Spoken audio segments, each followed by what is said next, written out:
Today I'm making a steak dinner for Chad and I. No special occasion, just I had ordered some fillets off of Butcher Box and I wanted to try them, see how they were. I'm going to fix asparagus in the oven. Now the way I done this is I just trimmed off the woody ends. You just break them where they break easily and rinsed them. Then I made a bowl in this with the asparagus in it, drizzled it with a good olive oil, salt and pepper, 2 cloves of garlic, and, just mixed it up really well and laid them in this pan that's lined with parchment paper. I did sprinkle a little bit of grated Parmesan cheese over the top, not a lot. They're going to go in the oven at 425 for about 15 to 20 minutes. I like mine pretty charred, but I don't know about Chad. I'm going to make a compound butter. Now with the compound butter, you can make it sweet or savory. This is going to be to put over our filet, and I'm going to show you how to make the filet. I'm going to use a stick of butter, some minced garlic.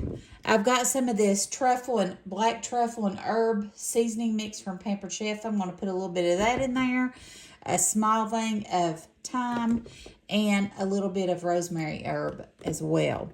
So I'm going to put that in there to make my compound butter right now. And the other side I'm going to have, I showed you on my grocery haul, those Idahoan potatoes. That's what I Googled, and it said was the best potato on ChatGPT. So I'm doing the loaded baked mashed potatoes, and I'm going to serve that with it as well. So I'll show you what our plates look like when I get to the end, and I'll show you how I make that filet, and we'll see how it turns out, okay? So let me show you how I put this compound butter together if you are interested. I first of all need to soften it. That might be too small.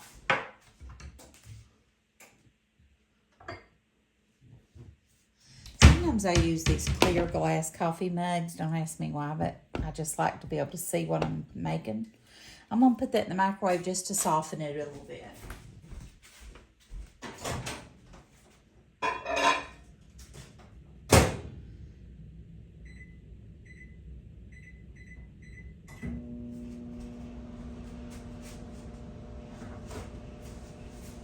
Okay, I put it on 50% power for 30 seconds. So it should just soften it a little.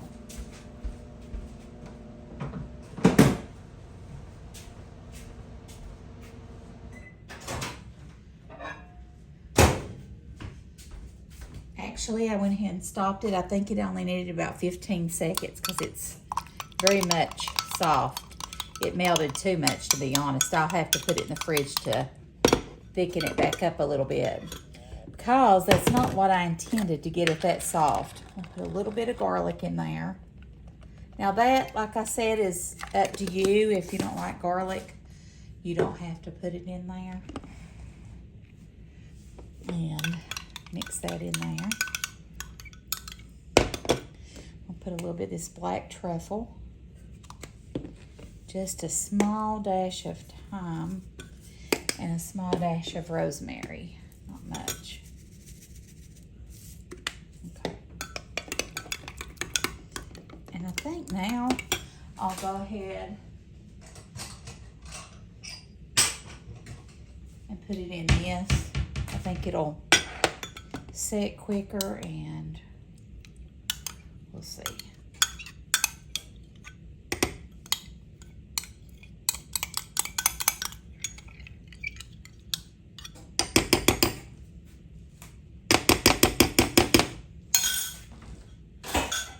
It smells really good. So what you would normally do, I melted it too much.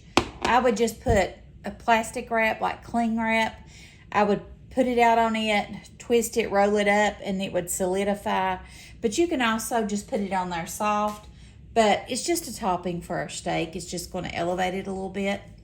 And I'll show you how we make the filet when I get to that. Okay, as you can see, my iron skillet is getting really hot. I'm going to go ahead and remove my broccoli from the oven because I need to turn it down to 400 degrees for my steak to finish cooking.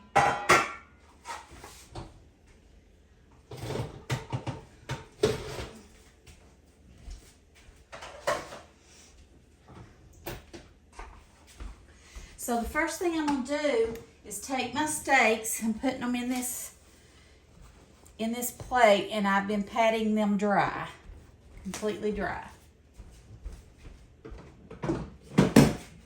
Then I'm gonna take some salt and pepper to season them with on both sides. Put them over. It says season them generously, so that's what I'm doing. Okay. Then it says to take,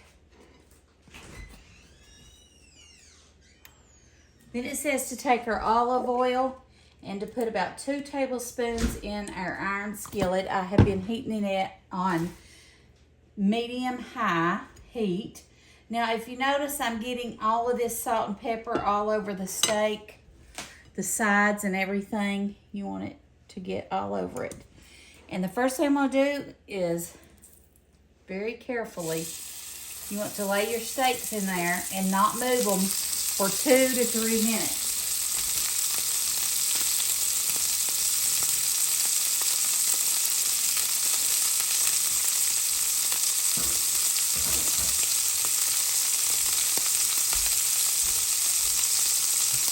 So we're going to leave them on there for 3 minutes.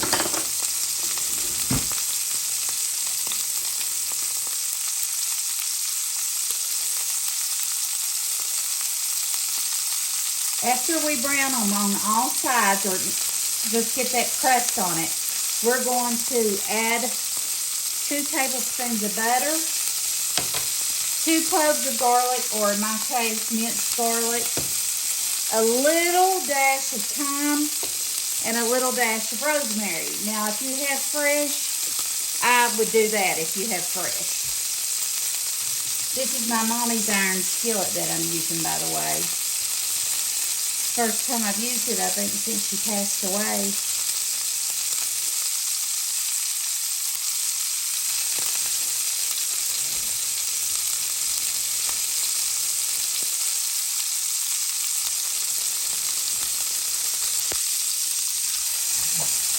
Salt and pepper out of the way, so that we'll get it out. Already added that. Really getting it out of the steak. So you can see how I'm doing. Now, I don't fix steak often at all. I don't think I'm good at it. I'm going to try again. These are a good cut of steak. This is from the butcher box unboxing that I done. And I'm going to try it again. I am a huge filet fan, but I don't eat steak often. But when I do, I typically want a filet.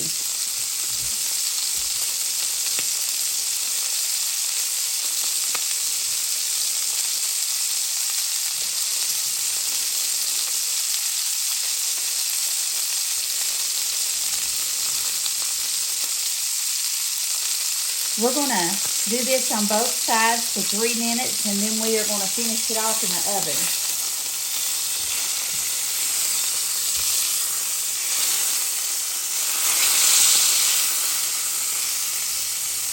See how it locks that flavor in when you get that good crust on it like that.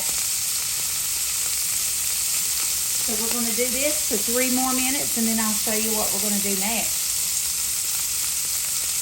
This isn't going to take very long at all to finish up. Chad just got home, and dinner will be ready within 10 minutes probably, or 15.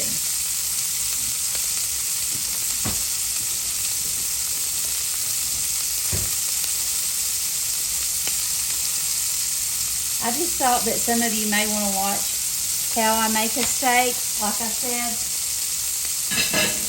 we'll see how this one turns out. Sometimes I don't feel like it's cooked properly. I do have my meat thermometer. I'm going to check it with at the end. Chad and I like our meat medium, so we will get the temperature to what it needs to be.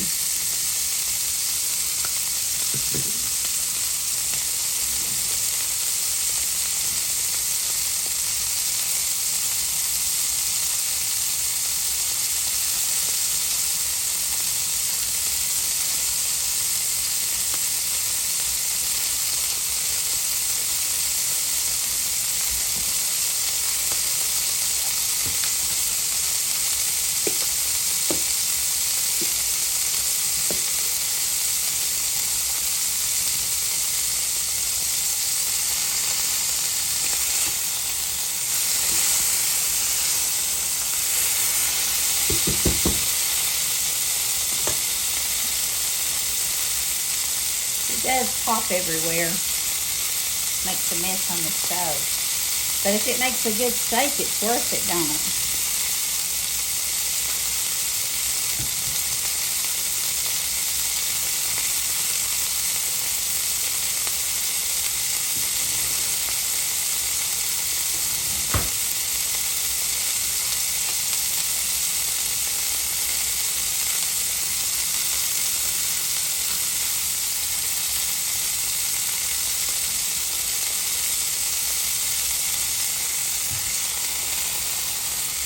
Okay, I'm going to go ahead and add my butter to it.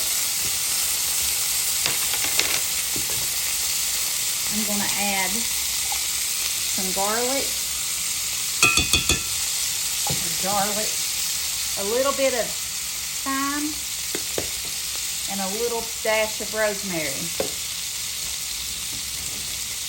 Now, as I do this, I'm going to take my skillet and lean it sideways and just put those juices right over top of my steak for the next couple minutes.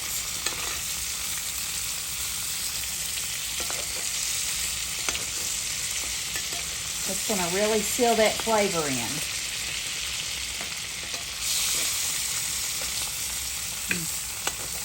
A little bit burnt there. Touched the skillet accidentally.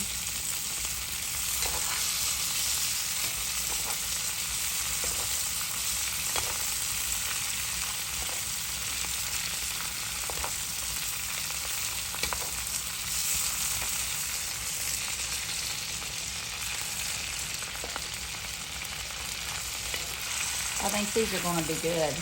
I hope they are. I hope they're not overcooked or undercooked. I'm going to use my meat thermometer, so they shouldn't be. And I've gotten a lot better cooking experience, a lot more since I've made them. So I know y'all might think I'm weird, but I just don't. I don't feel comfortable, and they're too expensive to not be able to cook correctly. And Chad grills some, but he's not a huge grill person. And we don't usually do steaks on the grill. I usually do chicken, hot dogs, hamburgers, that kind of thing. Maybe we'll do more though. Okay. I'm now going to take this and put it in the oven for 6 to 7 minutes on 400 degrees. Okay, I just got them out of the oven. I done it for 5 minutes. I tested it. And it's supposed to be 135 for medium, and it's more than that, which is fine. And this one as well. I'm going to remove them from the skillet and let them sit for 10 minutes. That way they will reconstitute and absorb their juices.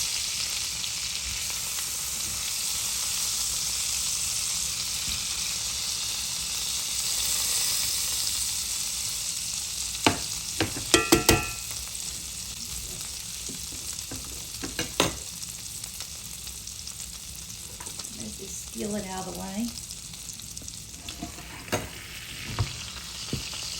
I did go ahead and make the instant mashed potatoes. I just microwaved 2 cups of water till boiling, and then you just pour it in. They smell really good. They look really good. I think they're going to be good. And Chad is not a huge mashed potato fan, but I think he's going to like these. So let me show you what else we're going to do. In 10 minutes, I'll come back and show you our plates and how I plate it up.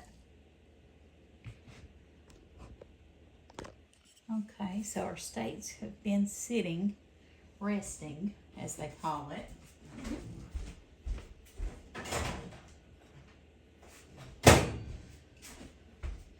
I've got the potatoes out of the oven, or out of the microwave, keeping them hot. Let me get the asparagus out.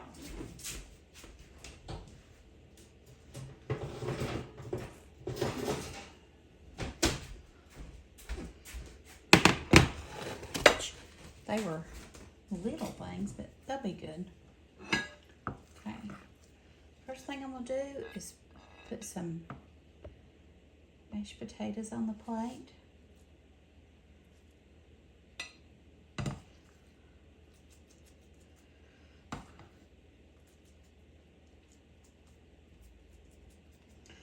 like I said, Chad is not a huge mashed potato fan. He's not a big mashed potato fan, but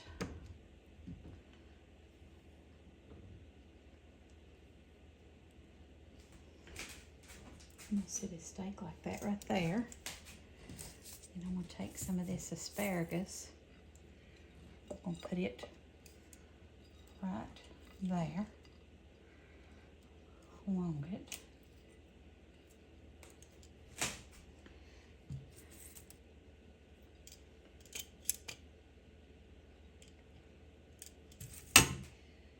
And to finish it off, let me show you.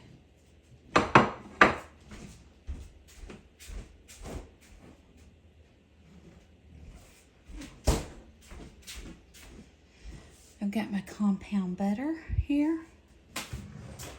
Let me get I'll tell you what the perfect thing for it is a cookie scoop if you want it to look pretty.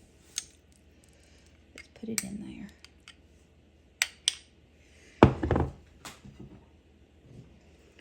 And let's put it right on there. Okay. How does that look? I think it's a very impressive plate, don't you? I'm gonna let him take a bite of it and we'll do a review near him when he's asleep, but he'll wake up to eat. Okay, let me see when you cut into it how it looks. I said rare, medium. Yeah. Does it look, show them? It does look medium. Now, the temperature was a little bit warmer than I wanted, but I tried my best. So, be honest if it's overcooked. Now, that butter's supposed to go on it too. Wow. That is so good. Is it tender though? Chewy, overcooked? No, it's tender. It's good. It's amazing. You wouldn't tell the truth. I don't know. Yeah, I'm telling you, it's the best buy I've ever took a steak. Okay, would you try the asparagus? Mm-hmm. Try the mashed potatoes too and let me know what you think. The other, you just have to pick it up. They're trying to run you fork. They get limp when you put them in the oven. Oh, all that's asparagus. Eat it up. So you got a good flavor. Very good too. Tell me how the mashed potatoes are.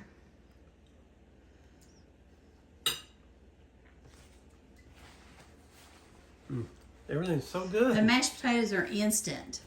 I added a little bit of butter and salt and pepper to them, but they're supposed to be the best instant potatoes you can buy. So I just wondered. It's great. So you think it is? Let me try a bite of your. Let me try a bite of your steak. I'm gonna try a bite of Chad's steak. I'm gonna dip it in that seasoned butter. That's compound butter I made. Oh wow. Oh wow. That is tender. Okay. Flavor is amazing. Mm-hmm. That is good, guys. Okay. Chad went in line. You all may have down pat how to fix a steak. I didn't until, well, I don't know that I still do, but I tried. Wow. Hope you enjoyed the video. Thank you for watching. If you don't care, hit that like button, and I would invite you to subscribe.